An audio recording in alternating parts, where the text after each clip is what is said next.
그날 사모님의 방에서 들리던 그 소리가 제 인생을 완전히 바꿔놓았습니다. 사모님 괜찮으십니까? 도연 씨, 왜 이렇게 늦게 온 거예요? 가지 말아요. 나 너무 오래 혼자였어요. 사모님, 이러시면 안 됩니다.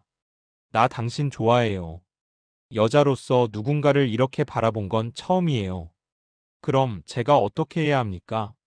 65살 재벌가 사모님, 그리고 그 곁을 지켜온 38살 비서. 우리는 돌아갈 수 없는 선을 넘고 말았습니다. 이게 마지막 기회입니다. 면접관이 건넨 말이었죠. 솔직히 그 순간 뭐가 마지막인지도 모르겠더군요.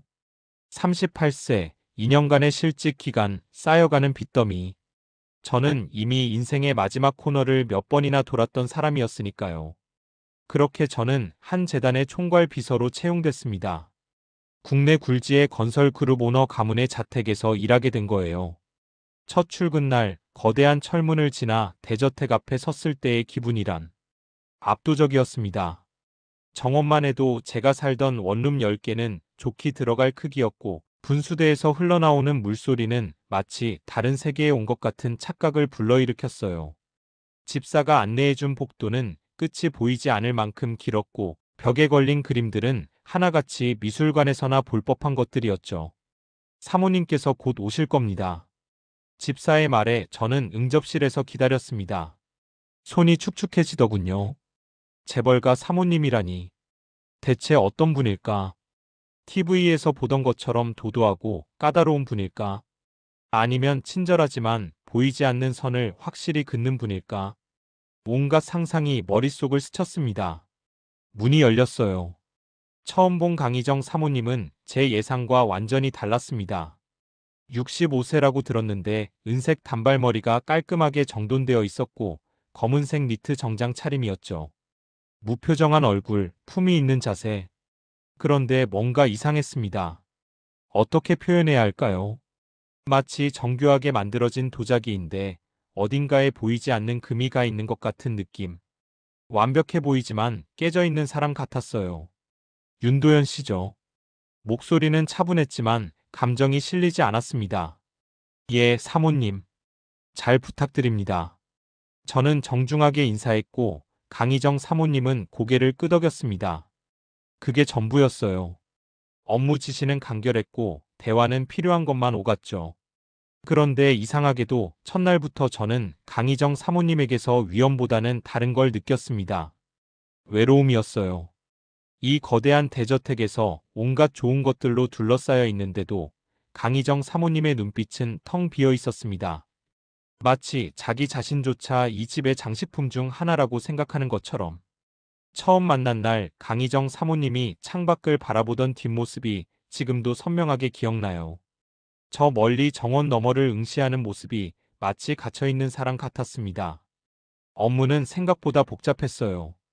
재단 관련 서류 정리, 각종 모임 일정 관리, 방문객 응대. 하지만 가장 신경 쓰이는 건 따로 있었습니다. 강희정 사모님의 남편 그룹 회장이라는 분은 7년째 해외에 체류 중이었어요. 연락도 드물고 사실상 결혼 생활이 유명무실한 상태였죠. 집사들도 조심스레 말을 아꼈지만 분위기로 알 수 있었습니다. 이 집은 집이 아니었어요. 화려한 감옥이었습니다. 첫 일주일이 지나고 한 달이 지나고 두 달이 지났습니다. 강희정 사모님과 저는 최소한의 대화만 나눴어요.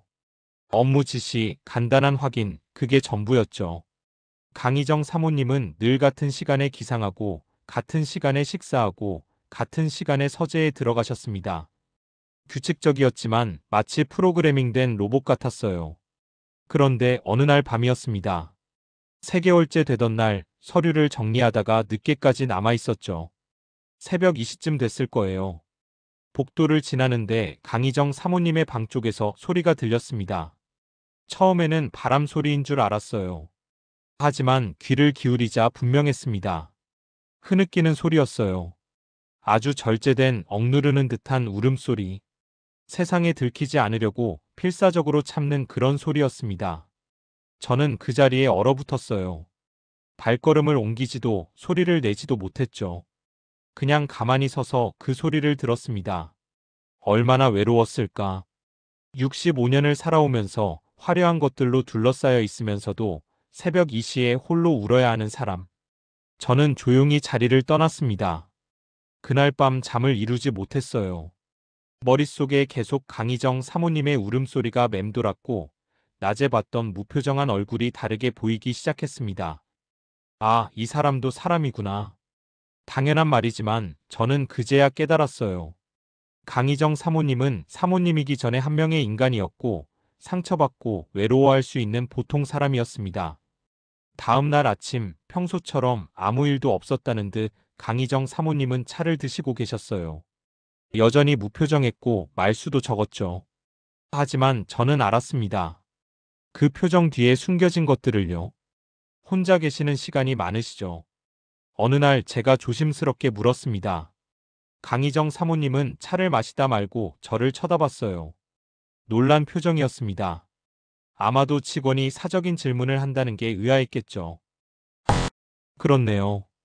짧은 대답이었지만 그 안에 담긴 무게감은 결코 가볍지 않았습니다. 저는 더 이상 묻지 않았어요. 하지만 그날 이후 강희정 사모님의 모습이 더 명확하게 보이기 시작했습니다. 아침마다 정원을 거닐 때의 지친 발걸음, 전화를 받지 않은 채 오래 응시하는 휴대폰, 식사를 하면서도 절반 이상 남기는 접시, 모든 게 혼자라는 사실을 말해주고 있었어요. 입사한 지 3개월이 조금 넘었을 때였습니다. 그날도 서류 작업이 늦게까지 이어졌고 새벽 2시가 다 되어서야 마무리됐죠. 복도를 걸어 제 방으로 가는데 또다시 그 소리가 들렸습니다. 강희정 사모님의 방에서 흘러나오는 울음소리. 이번에는 더 선명했어요. 억눌린 흐느끼는 소리, 베개에 얼굴을 묻은 듯한 답답한 울음. 저는 방문 앞에 서서 망설였습니다. 노크를 해야 할까? 아니면 그냥 지나가야 할까? 비서가 사모님의 사생활에 간섭하는 건 월권이었죠. 하지만 이대로 지나치는 것도 너무 가혹하게 느껴졌어요. 결국 저는 조용히 제 방으로 돌아갔습니다. 하지만 잠이 오지 않았어요. 계속해서 그 울음소리가 귓가에 맴돌았고 강희정 사모님의 얼굴이 떠올랐습니다. 이 거대한 저택에서 수십 명의 직원들이 드나드는 집에서 강희정 사모님은 철저히 혼자였어요. 다음 날 아침 강희정 사모님은 여느 때처럼 식사를 하고 계셨습니다. 화장은 완벽했고 옷차림도 흠잡을 데 없었죠. 하지만 저는 볼 수 있었어요.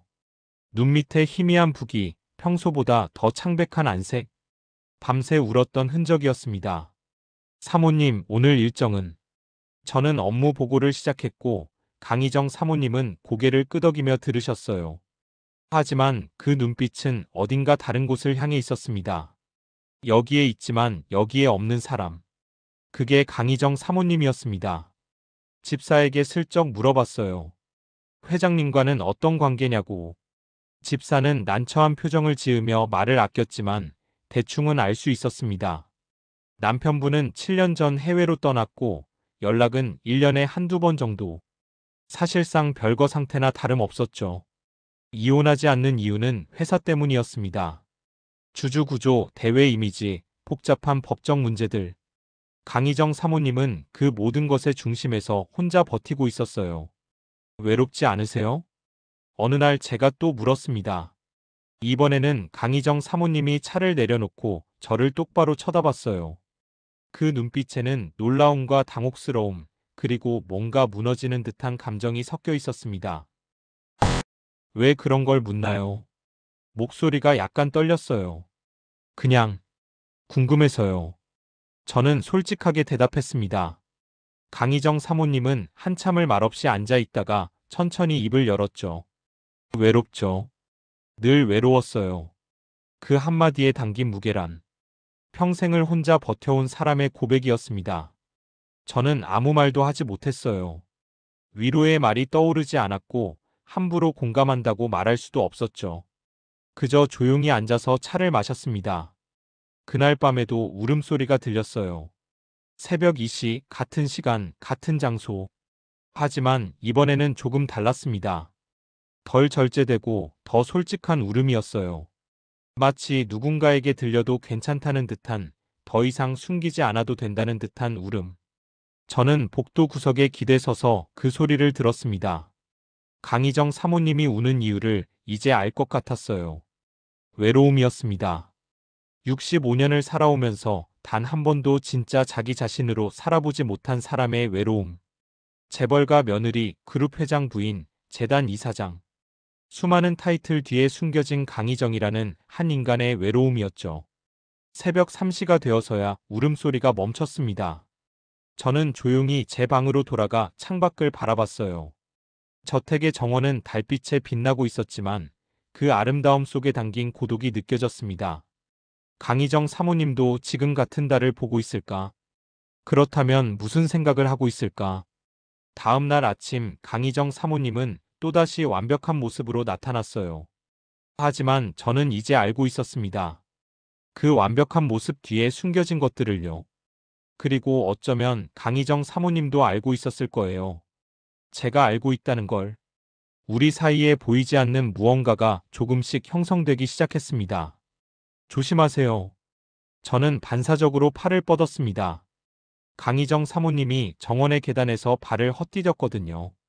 제 손이 강희정 사모님의 팔을 잡았고 위태롭던 몸이 균형을 되찾았습니다. 그 순간은 정말 짧았어요. 1초, 아니 그보다 더 짧았을지도 모르죠. 하지만 그 짧은 순간에 저는 강희정 사모님의 체온을 느꼈습니다. 차갑지도 뜨겁지도 않은 사람의 온기였어요. 고맙네요. 강희정 사모님이 처음으로 웃었습니다. 미소라고 하기에는 너무 작았지만 분명한 미소였어요. 입꼬리가 살짝 올라갔고 눈가에 주름이 잡혔죠. 65년을 살아온 사람의 주름이었지만 그 안에는 여전히 아름다움이 남아 있었습니다. 별 말씀을요. 다치시지 않으셔서 다행입니다. 저는 조심스럽게 손을 놨어요. 강희정 사모님은 계단에 앉아 발목을 확인하셨고 저는 옆에 무릎을 꿇고 기다렸습니다. 괜찮아요. 그냥 살짝 삐끗한 것 같네요. 병원에 가보시는 게. 아니에요. 괜찮아요. 강희정 사모님은 고개를 저으셨지만 일어서려다가 약간 인상을 찌푸렸어요. 아픈 게 분명했습니다. 저는 망설이다가 조심스럽게 제안했죠. 제가 모셔드릴게요. 강희정 사모님은 잠시 저를 쳐다보다가 고개를 끄덕였습니다. 저는 강희정 사모님을 부축해서 벤치까지 모셨어요. 정원의 나무 그늘 아래 오래된 대리석 벤치. 강희정 사모님은 그곳에 앉아 한숨을 쉬셨습니다. 나이가 드니까 몸이 말을 안 듣네요. 아직 젊으신데요. 제 말에 강희정 사모님이 웃었습니다. 이번에는 조금 더 길게, 조금 더 진심이 담긴 웃음이었어요. 절단이 65세가 젊나요? 나이는 숫자일 뿐이죠. 그렇게 생각해주니 고맙네요. 우리는 한동안 말없이 앉아 있었습니다. 정원에는 새소리만 들렸고 바람이 나뭇잎을 흔들었어요. 이상하게도 어색하지 않았습니다. 오히려 편안했죠. 마치 오래전부터 이렇게 앉아 있었던 것처럼. 도연 씨, 강희정 사모님이 처음으로 제 이름을 불렀습니다. 늘 비서님이라고 부르시던 분이었는데 말이죠. 예, 사모님. 차 한 잔 같이 하실래요? 여기 말고 안에서요. 그날 오후 저는 강희정 사모님의 개인 응접실에 초대받았습니다. 3개월 넘게 일했지만 처음 들어가 보는 공간이었어요. 생각보다 소박했습니다. 화려한 장식품이나 과시용 가구는 없었고 편안한 소파와 작은 테이블 그리고 책장 하나가 전부였죠. 앉으세요.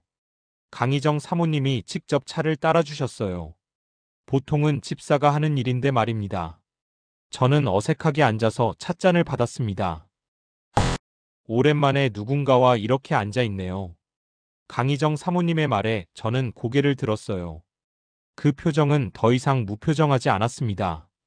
피곤함과 외로움 그리고 희미한 안도감이 섞여 있었죠. 집에 사람이 많지 않으신가요? 사람은 많죠. 하지만 말을 나누는 사람은 없어요. 다들 일만 하고 가니까요. 저는 아무 말도 하지 못했습니다. 강희정 사모님은 차를 마시며 창밖을 바라봤어요. 도연 씨는 가족이 있나요? 이혼했습니다. 3년 전에요. 제 대답에 강희정 사모님이 저를 쳐다봤습니다. 놀란 표정이었어요. 그랬군요. 미안해요. 불편한 걸 물어서. 괜찮습니다. 이미 정리된 일이니까요. 거짓말이었습니다. 정리되지 않았어요. 3년이 지났지만 여전히 아팠고 여전히 후회스러웠죠.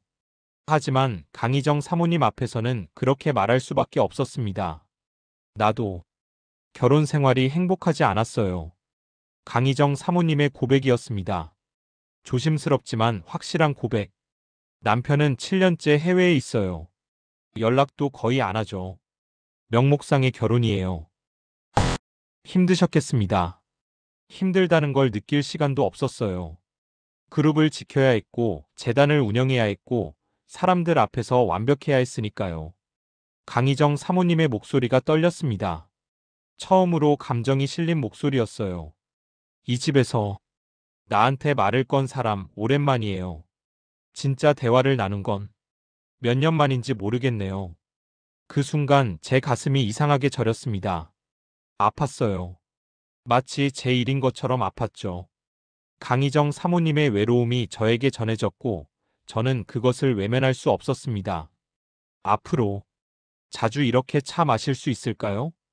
강희정 사모님의 질문에 저는 망설임 없이 대답했습니다. 물론이죠. 언제든지요. 그날 저녁 제 방으로 돌아온 후에도 강희정 사모님의 표정이 떠올랐어요. 처음으로 보여준 진짜 미소, 처음으로 나눈 진짜 대화. 뭔가 시작된 것 같았습니다. 무엇이 시작됐는지는 몰랐지만 분명히 뭔가 달라지고 있었어요. 남편이 떠난 건 내 탓이에요. 강희정 사모님이 말했습니다. 우리가 차를 마시기 시작한 지 2주쯤 됐을 때였죠. 매일 오후 4시 작은 응접실에서 우리는 함께 차를 마셨어요. 처음에는 날씨 이야기, 일상적인 이야기만 나눴지만 시간이 지나면서 더 깊은 이야기들이 오가기 시작했습니다. 사모님 탓이 아닐 거예요. 아니에요. 내가 부족했어요. 아내로서 여자로서요. 강희정 사모님의 목소리가 작아졌습니다. 찻잔을 두 손으로 감싸쥐고 시선은 테이블 위에 고정되어 있었어요. 남편 사업이 실패했을 때 나는 위로하지 못했어요. 어떻게 위로해야 할지 몰랐죠. 그저 회사를 지켜야 한다는 생각뿐이었어요. 그렇게 남편은 떠났고 7년이 흘렀네요. 저는 조용히 듣고 있었습니다. 말을 끊거나 위로의 말을 건넬 수 없었어요. 강희정 사모님에게 필요한 건 조언이 아니라 들어줄 사람이었으니까요. 혼자 그룹을 유지하느라 평생을 소모한 것 같아요. 아침에 눈 뜨면 회의, 저녁에는 서류, 주말에도 일. 그렇게 살다 보니 어느새 65살이 됐네요. 후회하시나요? 제 질문에 강희정 사모님이 고개를 들었습니다. 눈가에 눈물이 맺혀 있었어요. 후회하죠. 엄청나게요. 하지만 돌이킬 수 없잖아요. 이미 흘러간 시간인데요. 그날 저도 제 이야기를 꺼냈습니다. 저도 이혼했을 때 많이 후회했어요. 강희정 사모님이 저를 바라봤습니다. 관심 있다는 눈빛이었죠. 3년 전이었어요. 사업 실패하고 빚이 쌓이고 아내는 떠났죠. 당연한 일이었어요. 제가 무능했으니까요. 무능하지 않아요. 강희정 사모님이 단호하게 말했습니다. 실패는 누구에게나 있어요. 그게 무능한 게 아니에요. 그래도 지킬 수 없었어요. 가정도 자존심도 아무것도요. 제 목소리가 떨렸습니다. 3년이 지났지만 여전히 아픈 상처였어요. 2년 동안 직장을 구하지 못했어요. 면접 볼 때마다 떨어졌고 자신감은 바닥을 쳤죠. 그러다 이곳에 오게 됐어요. 마지막 기회라고 생각했습니다. 비슷하네요, 우리. 강희정 사모님이 작게 웃었습니다. 슬픈 웃음이었어요. 둘 다 상처받았고, 둘 다 외롭고, 둘 다 후회하고 있네요. 그렇네요. 우리는 한동안 말없이 차를 마셨습니다. 침묵이 불편하지 않았어요. 오히려 위로가 됐죠. 서로의 상처를 알아보는 사람끼리만 나눌 수 있는 침묵이었습니다. 그날 이후 우리의 차 시간은 더 깊어졌어요. 강희정 사모님은 결혼 생활에 대해, 남편에 대해, 혼자 버텨온 세월에 대해 이야기했습니다. 저는 이혼에 대해, 실패에 대해, 다시 일어서려는 노력에 대해 말했죠. 우리는 서로의 상처를 들여다보며 조금씩 가까워졌습니다. 도연 씨는 이제 괜찮아요? 어느 날 강희정 사모님이 물었습니다. 괜찮습니다. 아직도 아프지만 살아갈 수는 있어요. 나도 그렇게 되고 싶어요. 아프지만 살아갈 수 있는 사람이요. 강희정 사모님의 손이 테이블 위에 놓여 있었습니다. 주름진 손이었지만 여전히 우아했어요. 저는 무의식 중에 그 손을 바라보고 있었고 강희정 사모님도 제 시선을 느낀 듯 했습니다. 나이 든 손이죠? 아니요. 아름다운 손이에요. 제 대답에 강희정 사모님이 놀란 표정을 지었습니다. 그리고 천천히, 아주 천천히 미소를 지었어요. 이번에는 슬프지 않은 미소였습니다. 하루에 한 번, 오후 4시. 우리의 차 시간은 어느새 일상이 됐어요. 강희정 사모님은 그 시간을 기다렸고 저도 마찬가지였습니다. 서로 묻지 않아도 알 수 있었어요. 이 시간이 서로에게 얼마나 소중한지를요. 어느 날 저녁 강희정 사모님이 정원을 거닐고 있었습니다. 저는 멀리서 그 모습을 바라봤어요. 예전과는 달라 보였습니다. 여전히 외로워 보였지만 조금은 덜 무거워 보였죠. 마치 짐을 조금 내려놓은 사람처럼. 그리고 저도 알았습니다. 제가 강희정 사모님에게 위로가 되고 있다는 걸. 그리고 강희정 사모님도 저에게 위로가 되고 있다는 걸. 우리는 서로의 상처를 알아보며 조금씩 치유되고 있었습니다. 도연 씨, 오늘은 그냥 같이 있어 줄 수 있어요? 강희정 사모님의 목소리가 떨리고 있었습니다. 그날은 비가 내리는 목요일 저녁이었어요. 평소보다 일찍 업무가 끝났고 저는 제 방으로 돌아가려던 참이었죠. 복도에서 마주친 강희정 사모님은 평소와 달라 보였습니다. 얼굴이 창백했고 눈가가 붉어져 있었어요. 무슨 일 있으세요? 아니에요. 그냥 오늘은 혼자 있고 싶지 않아서요. 저는 망설였습니다. 비서와 사모님의 선을 넘는 일이었으니까요. 하지만 강희정 사모님의 표정을 보니 거절할 수 없었어요. 저는 조심스럽게 고개를 끄덕였습니다. 알겠습니다. 우리는 응접실로 갔습니다. 빗소리가 창문을 두드리고 있었고 실내는 어두워지고 있었어요. 강희정 사모님은 불을 켜지 않은 채 소파에 앉았습니다. 저도 조심스럽게 마주 앉았죠. 남편한테서 연락이 왔어요. 강희정 사모님이 입을 열었습니다. 7개월 만에요. 이혼하자고 하더군요. 이제 법적으로 정리하고 싶다고요. 웃기죠? 7년 동안 혼자 두고 연락도 안 하다가 이제 와서 정리하자니요. 강희정 사모님의 목소리에 분노가 섞여 있었습니다. 하지만 그보다 더 큰 건 슬픔이었어요. 근데 이상한 게 화가 안 나요. 오히려 후련해요. 이제야 끝낼 수 있구나 싶어서요. 그럼 이혼하실 건가요? 해야죠. 이미 끝난 결혼인데 명목만 유지할 이유가 없잖아요. 강희정 사모님이 저를 쳐다봤습니다. 어둠 속에서도 그 눈빛이 선명하게 보였어요. 슬프고 외롭고 그리고 뭔가 간절한 눈빛이었습니다. 도연 씨, 예, 내 나이 부담스럽죠? 갑작스러운 질문이었습니다. 저는 당황해서 대답하지 못했어요. 65살이에요. 노인이죠. 도연 씨는 38살이고요. 27년 차이예요.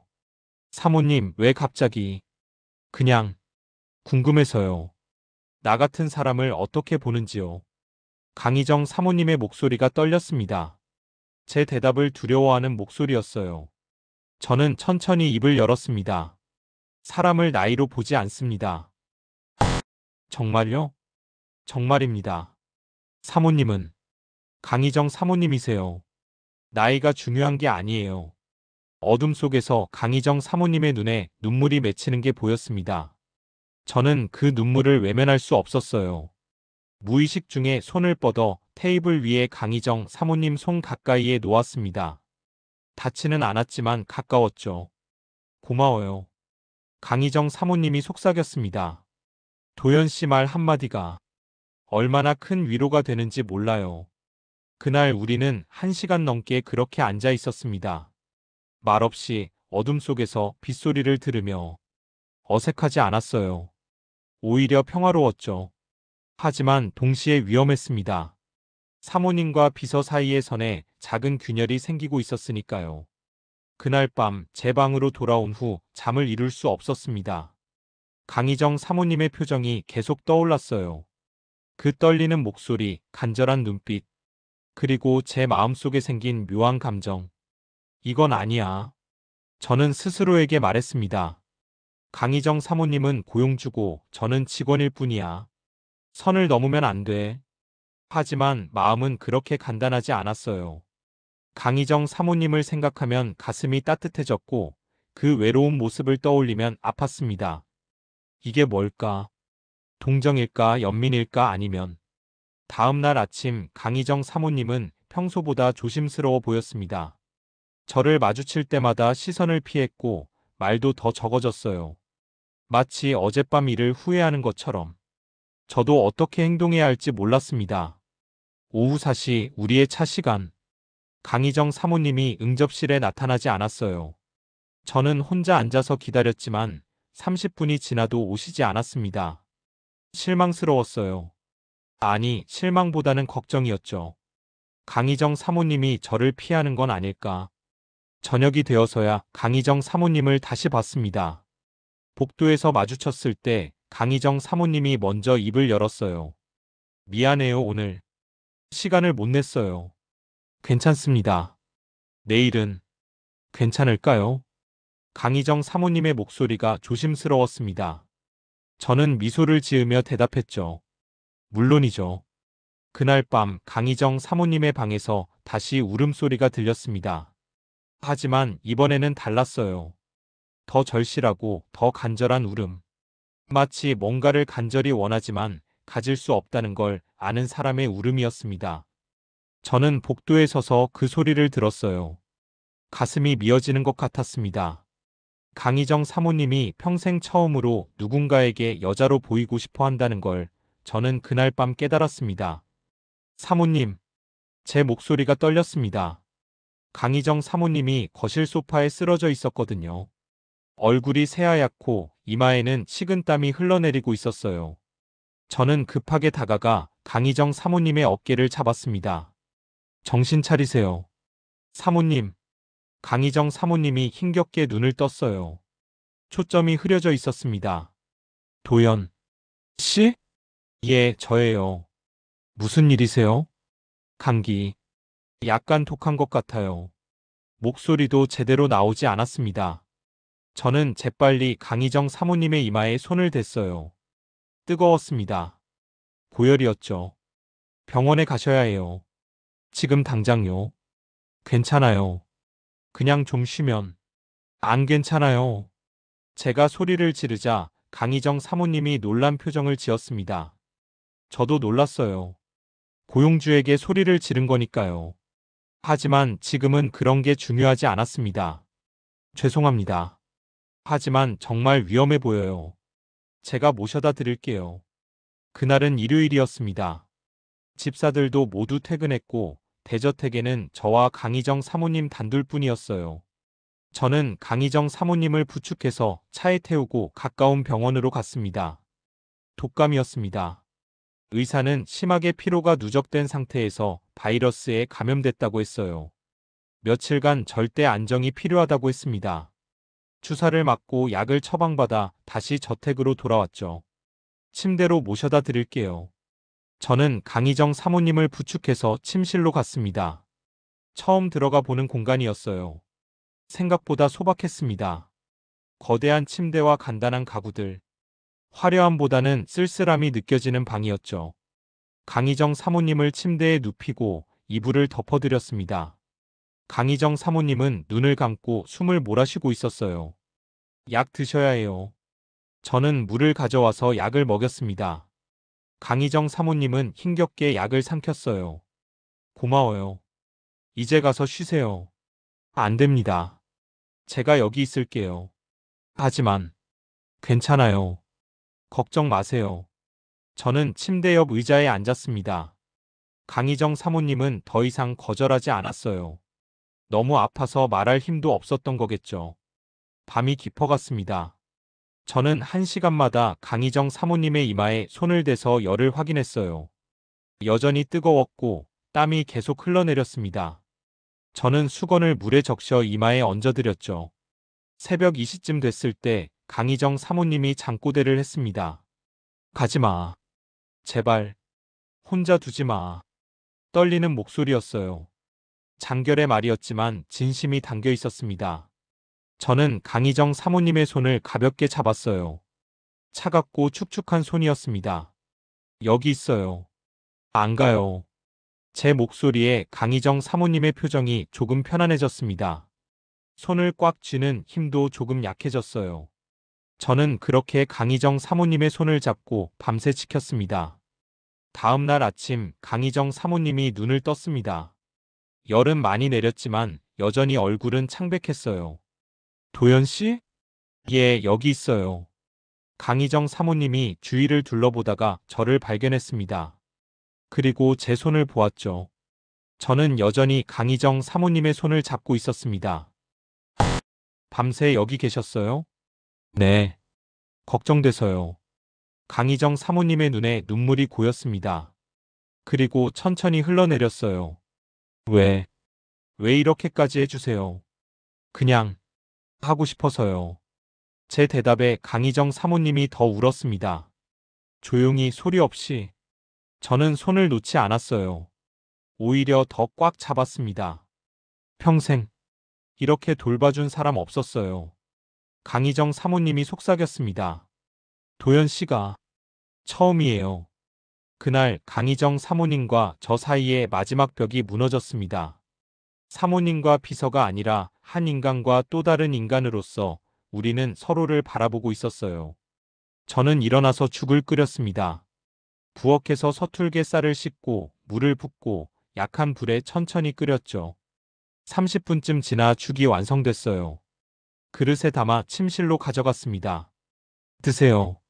약 드시려면 뭐라도 드셔야 해요. 강희정 사모님은 일어나려다가 힘이 없어 다시 누웠습니다. 저는 망설이다가 숟가락을 떠서 입 가까이 가져갔어요. 제가 떠먹여 드릴게요. 그럴 순 없어요. 괜찮아요. 아프실 때는 이래야죠. 강희정 사모님은 더 이상 거절하지 않았습니다. 저는 조심스럽게 죽을 떠먹였어요. 한 숟가락, 두 숟가락. 강희정 사모님은 눈물을 흘리며 먹었습니다. 맛있어요? 제일 맛있어요. 평생 먹어본 것 중에서요. 그날 하루 종일 저는 강희정 사모님을 간호했습니다. 약을 챙겨드리고 물을 갈아드리고 땀에 젖은 이불을 갈아드렸죠. 강희정 사모님은 그 모든 걸 받아들였어요. 더 이상 거절하지 않았습니다.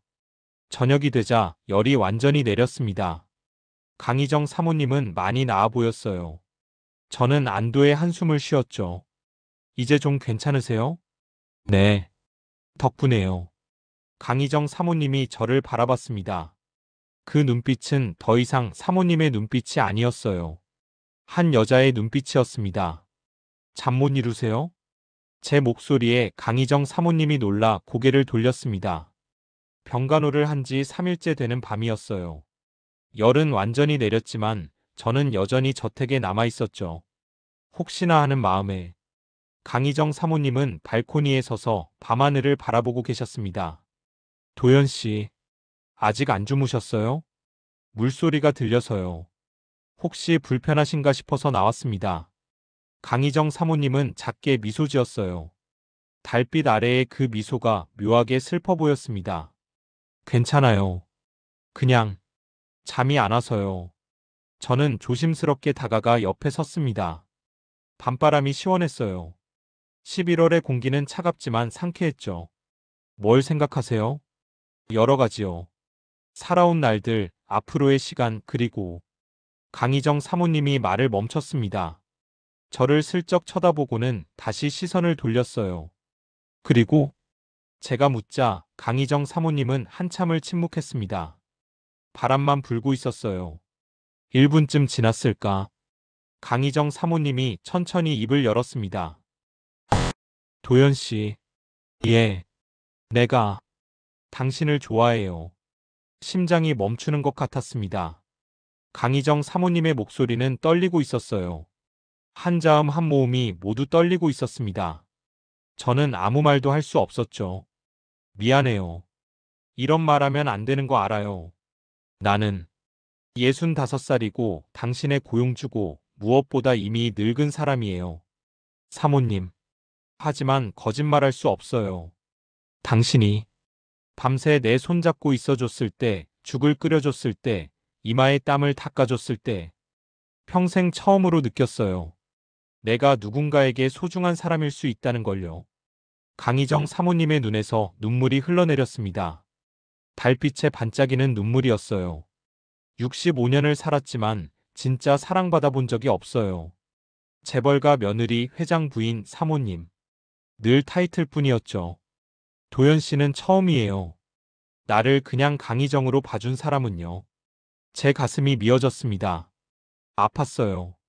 강희정 사모님의 고백이, 그 떨리는 목소리가, 눈물이, 모든 게 제 마음을 흔들어 놓고 있었습니다. 답은 안 해도 돼요. 그냥 내 마음만 전하고 싶었어요. 평생 숨기고 살다가 죽고 싶지 않아서요. 강희정 사모님이 돌아서려고 했습니다. 저는 무의식 중에 강희정 사모님의 손을 잡았어요. 사모님. 강희정 사모님이 멈춰 섰습니다. 뒤돌아보지는 않았어요. 저도 흔들리고 있었습니다. 제 목소리도 떨렸습니다. 처음에는 그냥 동정인 줄 알았어요. 외로워 보이는 사람에 대한 연민이라고 생각했죠. 하지만 아니었습니다. 사모님이 웃을 때 저도 기뻤고, 사모님이 우실 때 저도 아팠어요. 강희정 사모님이 천천히 돌아섰습니다.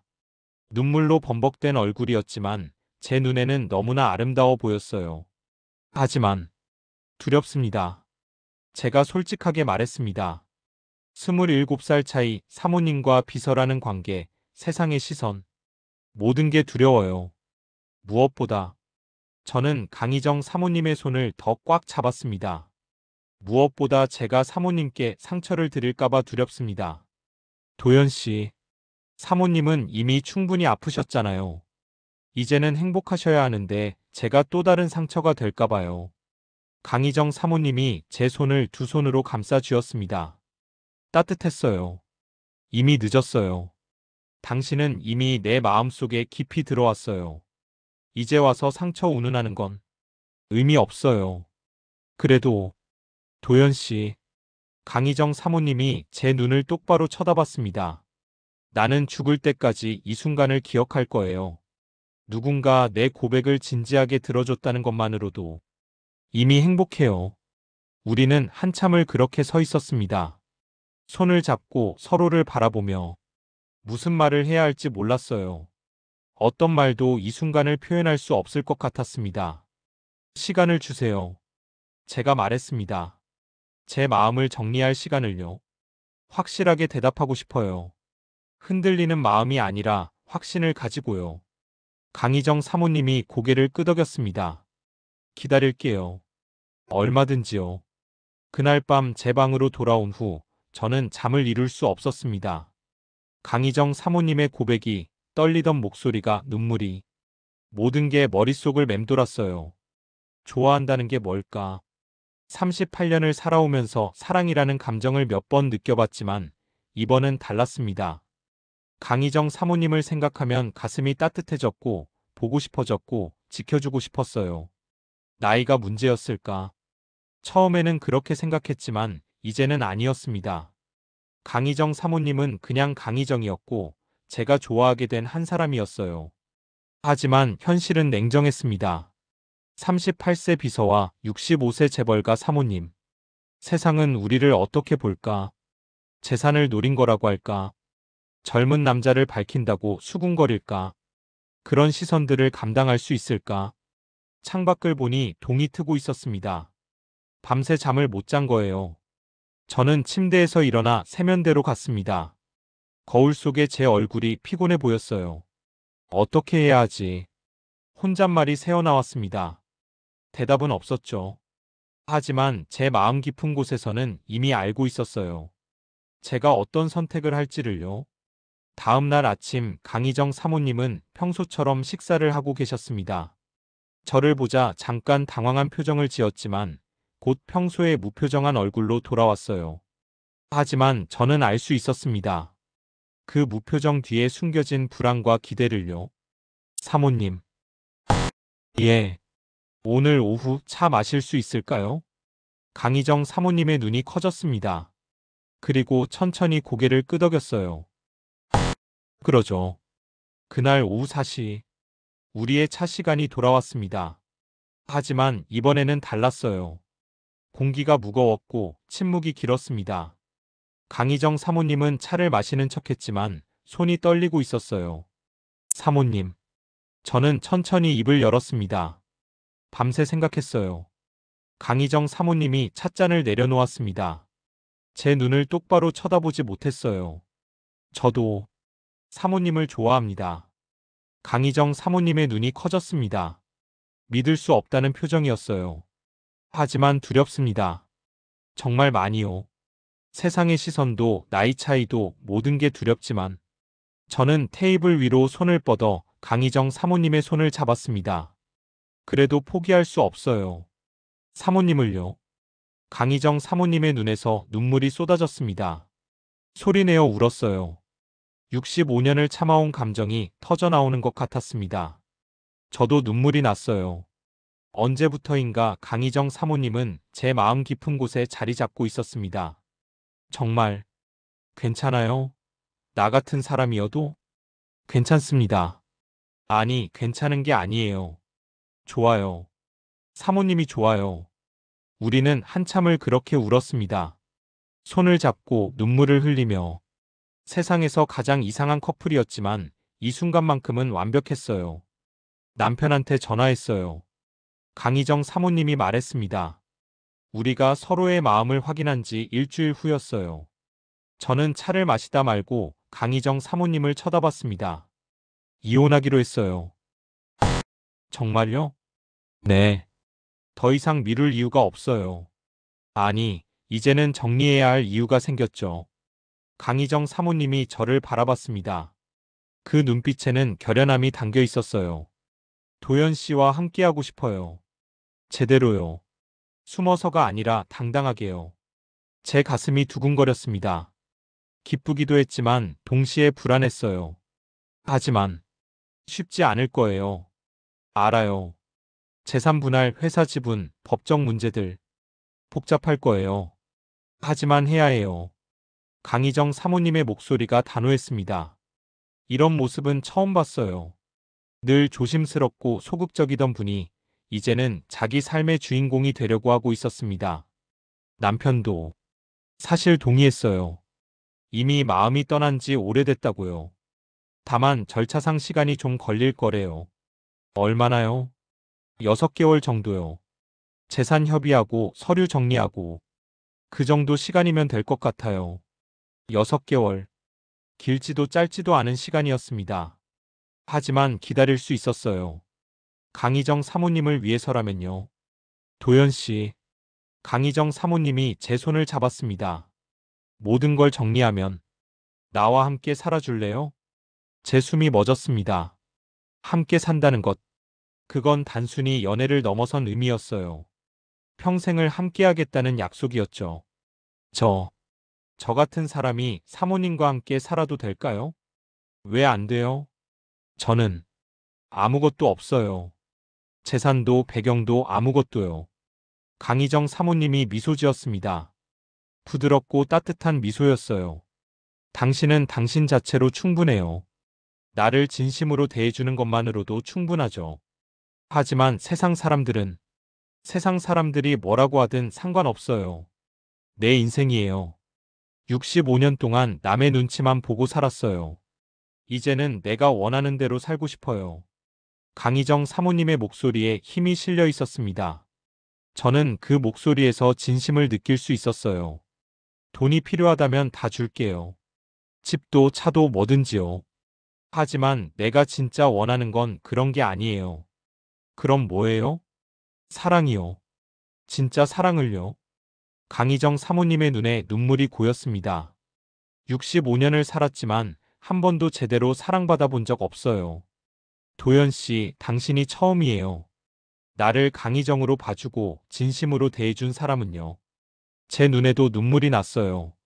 강희정 사모님의 간절함이, 외로움이, 사랑이 모든 게 제 마음을 울렸습니다. 사모님, 이제 그렇게 부르지 말아요. 그냥 이름으로 불러줘요. 희정 씨, 어색했습니다. 하지만 동시에 자연스러웠어요. 강희정 사모님. 아니, 이정 씨가 환하게 웃었습니다. 좋아요. 그렇게 불러줘요. 그날 밤, 이정 씨는 변호사와 통화했습니다. 이혼 절차를 시작한다고 했어요. 저는 옆에서 그 모습을 지켜봤습니다. 불안하면서도 당당한 모습이었죠. 통화가 끝나고 이정 씨가 저를 바라봤습니다. 시작했어요. 무섭지 않으세요? 무서워요. 엄청나게요. 하지만 더 무서운 건 이대로 사는 거예요. 당신 없이 살아가는 게요. 이정 씨가 제게 다가왔습니다.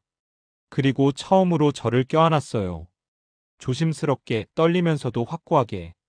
저도 이정 씨를 안았습니다. 65세와 38세. 재벌가 사모님과 평범한 비서. 이상한 조합이었지만 이 순간만큼은 완벽했어요. 6개월 후면 자유로워질 거예요. 이정 씨가 속삭였습니다. 그때까지 기다려줄 수 있죠? 평생이라도 기다릴 수 있어요. 제 대답에 이정 씨가 더 꽉 안았습니다. 떨고 있었어요. 두려움인지 기쁨인지 아니면 둘 다인지. 하지만 확실한 건 이정 씨가 평생 처음으로 자기 인생의 선택을 하고 있다는 거였습니다. 다음 날부터 이정 씨는 바빠졌습니다. 변호사 미팅, 서류 작업, 재산 목록 정리. 이혼은 생각보다 복잡했어요. 특히 재벌가의 이혼은 더더욱 그랬죠. 하지만 이정 씨는 포기하지 않았습니다. 하나하나 처리해 나갔어요. 저는 옆에서 이정 씨를 도왔습니다. 서류를 정리하고 일정을 관리하고 필요할 때 옆에 있어줬죠. 이정 씨는 제가 옆에 있다는 것만으로도 힘이 난다고 했어요. 도연 씨. 어느 날 저녁 이정 씨가 저를 불렀습니다. 힘들죠? 이런 복잡한 일에 휘말려서요. 아니에요. 전혀요. 거짓말. 눈에 다 보여요. 이정 씨가 미소 지었습니다. 피곤한 미소였지만 따뜻했어요. 미안해요. 당신을 이런 상황에 끌어들여서요. 제가 선택한 거예요. 후회 안 해요. 정말요? 정말입니다. 저는 이정 씨의 손을 잡았습니다. 주름진 손이었지만 제게는 세상에서 가장 아름다운 손이었어요. 이정 씨와 함께라면 어떤 어려움도 견딜 수 있어요. 이정 씨의 눈에 눈물이 맺혔습니다. 하지만 이번에는 슬픔이 아니었어요. 행복의 눈물이었습니다. 재산을 노린 거 아니냐고 물어보더군요. 제 친구 준혁이 말했습니다. 술잔을 기울이며 씁쓸하게 웃었어요. 저는 한 달 만에 친구를 만났습니다. 이정 씨와의 일을 털어놓을 사람이 필요했거든요. 누가요? 회사 사람들. 소문이 돌던데. 내가 재벌가 사모님이랑 뭔가 있다고. 가슴이 철렁했습니다. 벌써 소문이 났다는 거잖아요. 어떻게? 모르겠어. 아무튼 수군거리더라. 38세 비서가 65세 사모님한테 잘 보여서 재산 챙기려 한다고. 준혁의 말에 저는 술을 들이켰습니다. 쓰디쓴 맛이 목을 타고 내려갔어요. 도연아. 준혁이 진지한 표정으로 저를 쳐다봤습니다. 진심이야? 정말 사모님을 좋아하는 거야? 그래. 27살 차이잖아. 그리고 재벌가 사모님이야. 쉽지 않을 거야. 알아. 돈 때문이라는 소리 평생 들을 거야. 어디 가든 누구를 만나든. 알아. 준혁이 한숨을 쉬었습니다. 그래도 할 거야? 저는 한참을 침묵했습니다. 준혁의 말이 맞았어요. 세상 사람들은 우리를 그렇게 볼 거였습니다. 재산을 노린 젊은 남자와 외로움을 못 이겨 젊은 남자한테 빠진 늙은 여자. 그렇게 손가락질할 거예요. 하고 싶어. 하지만 제 목소리가 떨렸습니다. 무섭거든. 이정 씨한테 상처 줄까 봐요. 이정 씨? 응. 강희정 사모님. 이제는 그렇게 부르기로 했어. 준혁이 놀란 표정을 지었습니다. 진짜 심각하구나. 응, 심각해. 저는 술잔을 내려놓았습니다. 이정 씨는 평생 사랑받아 본 적이 없대. 65년을 살았는데 단 한 번도요. 그 말 들었을 때 가슴이 너무 아팠어. 그래서? 그래서 행복하게 해주고 싶어. 남은 인생이라도 진짜 행복하게요. 준혁이 한참을 저를 바라보다가 고개를 끄덕였습니다. 알았어. 내 선택을 응원할게. 하지만, 하지만, 각오는 해야 할 거야. 세상이 호락호락하지 않아. 집으로 돌아가는 길, 준혁의 말이 계속 맴돌았습니다. 재산을 노린 거 아니냐는 소문. 어디 가든 들을 수군거림. 평생 따라다닐 손가락질. 모든 게 현실이었어요. 방에 들어와 거울을 봤습니다. 38세 윤도현. 평범한 얼굴, 평범한 스펙. 이런 제가 65세 재벌가 사모님과 함께한다는 게 세상이 이해할 수 있을까? 핸드폰이 울렸습니다. 이정 씨였어요.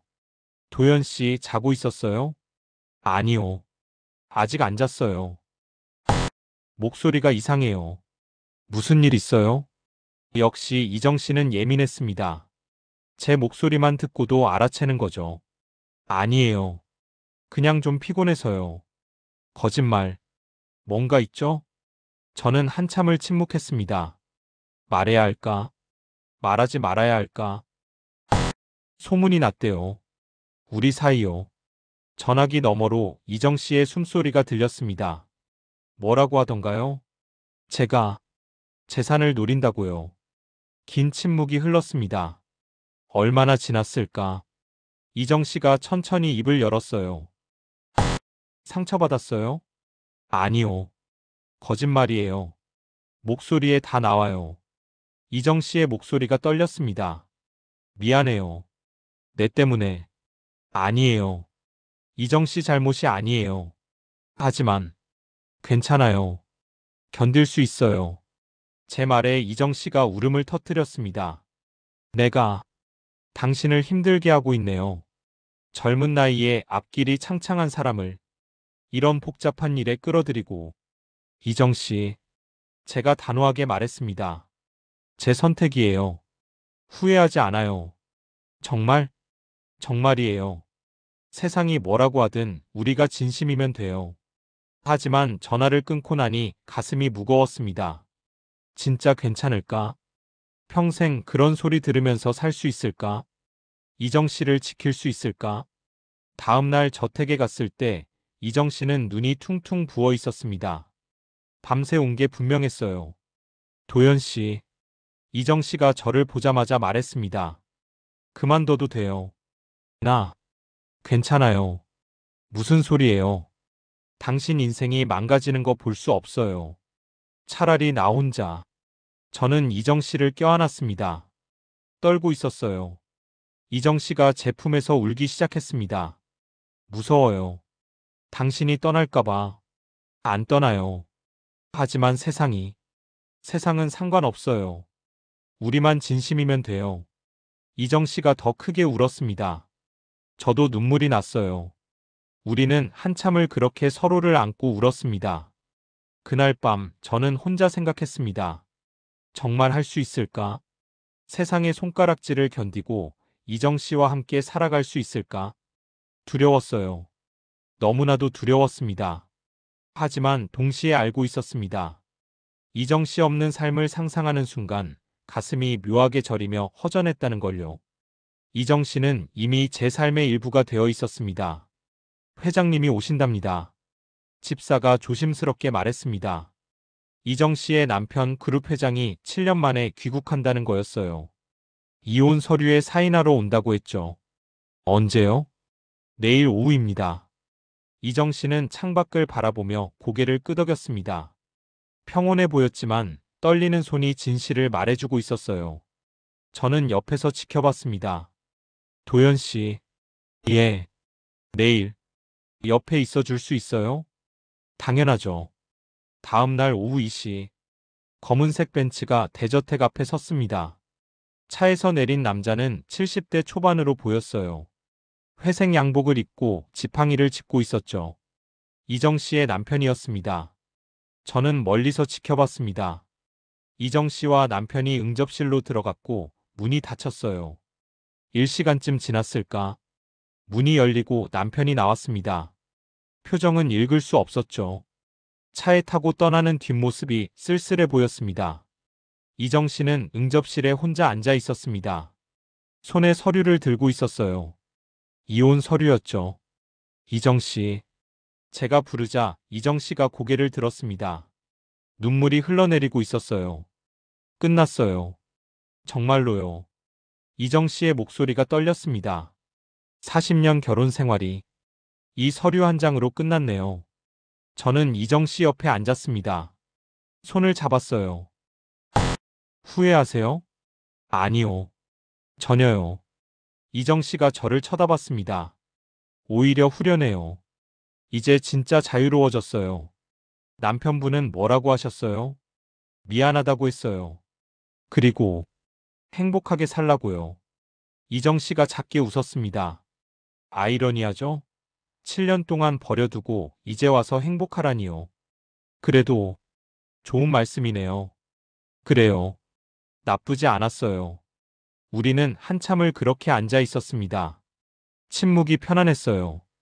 더 이상 숨길 것도 두려워할 것도 없었습니다. 도연 씨. 예. 지난 3개월. 정말 행복했어요. 이정 씨가 말했습니다. 당신 만나고 나서 처음으로 살아있다는 느낌을 받았어요. 65년을 살았지만 진짜 살기 시작한 건 당신을 만나고 나서예요. 제 가슴이 뜨거워졌습니다. 저도 마찬가지예요. 정말요? 정말입니다. 이정 씨 만나고 나서 제 인생이 달라졌어요. 의미가 생겼죠. 이정 씨가 제 손을 꽉 쥐었습니다. 그럼 약속해줘요. 나와 함께 살겠다고요. 제 마음속에 있던 모든 두려움이 사라지는 것 같았습니다. 세상의 시선, 나이 차이, 재산 문제. 모든 게 사소하게 느껴졌어요. 중요한 건 하나뿐이었습니다. 우리의 진심. 약속할게요. 저는 이정 씨를 똑바로 쳐다봤습니다. 이정 씨, 저도 당신을 사랑합니다. 이제껏 누구보다 진심으로요. 이정 씨의 얼굴에 환한 미소가 번졌습니다. 65년을 살아온 얼굴이었지만 그 순간만큼은 소녀처럼 빛났어요. 고마워요. 당신이 내 인생에 와줘서요. 저야말로요. 우리는 처음으로 입을 맞췄습니다. 조심스럽게 떨리면서도 확고하게. 세상에서 가장 이상한 키스였지만 세상에서 가장 진실한 키스였어요. 그날 이후 우리는 함께 살기 시작했습니다. 이정 씨는 대저택을 떠나 조용한 아파트로 이사했어요. 저도 함께 갔죠. 세상 사람들은 수군거렸습니다. 재산을 노린 거라고, 나이 차이가 너무 많다고, 이상하다고. 하지만 우리는 신경 쓰지 않았어요. 매일 아침 함께 일어나고, 함께 차를 마시고, 함께 산책했습니다. 이정 씨는 날이 갈수록 밝아졌어요. 웃음이 많아졌고, 표정이 부드러워졌죠. 도연 씨. 어느 날 저녁 산책을 하다가 이정 씨가 말했습니다. 행복해요. 정말로요. 저도요. 앞으로 얼마나 더 살 수 있을지 모르겠지만. 이정 씨. 제가 이정 씨의 말을 끊었습니다. 그런 말 하지 마세요. 우리 오래오래 함께 살 거예요. 이정 씨가 웃었습니다. 눈가에 주름이 잡혔지만 그 웃음은 너무나 아름다웠어요. 그래요. 그렇게 하죠. 우리는 손을 잡고 걸었습니다. 저녁 노을이 하늘을 물들이고 있었어요. 사람들은 여전히 우리를 쳐다봤지만 더 이상 신경 쓰이지 않았습니다. 중요한 건 우리의 사랑이었으니까요. 그날 밤 잠들기 전 이정 씨가 속삭였습니다. 고마워요. 내 인생의 빛이 되어줘서요. 저야말로요. 제게 사랑을 가르쳐줘서요. 우리는 서로를 안고 잠들었습니다. 조용하고 평화로운 밤이었어요. 누구에게도 말할 수 없지만 서로만은 놓지 않기로 한 사랑. 그것이 우리의 시작이었습니다. 27살 차이, 세상의 손가락질, 복잡한 현실. 모든 게 쉽지 않았지만 우리는 선택했어요. 서로를 선택했습니다. 그리고 그 선택은 우리 인생 최고의 결정이었어요. 이정 씨는 이제 더 이상 외로운 재벌가 사모님이 아니었습니다. 한 남자에게 진심으로 사랑받는 한 여자였어요. 그리고 저도 더 이상 실패한 38세 비서가 아니었습니다. 한 여자를 진심으로 사랑하는 한 남자였죠. 우리의 이야기는 이상했습니다. 세상 사람들이 이해하지 못할 사랑이었어요. 하지만 그게 뭐 어떤가요? 사랑의 정답은 없으니까요. 나이도 재산도 세상의 시선도 진짜 사랑 앞에서는 아무 의미 없었습니다. 그렇게 우리의 아주 조용한 사랑 이야기가 시작됐습니다. 누구에게도 말할 수 없지만 서로만은 놓지 않기로 한 사랑. 그것이 우리 윤도영과 강희정의 이야기였습니다.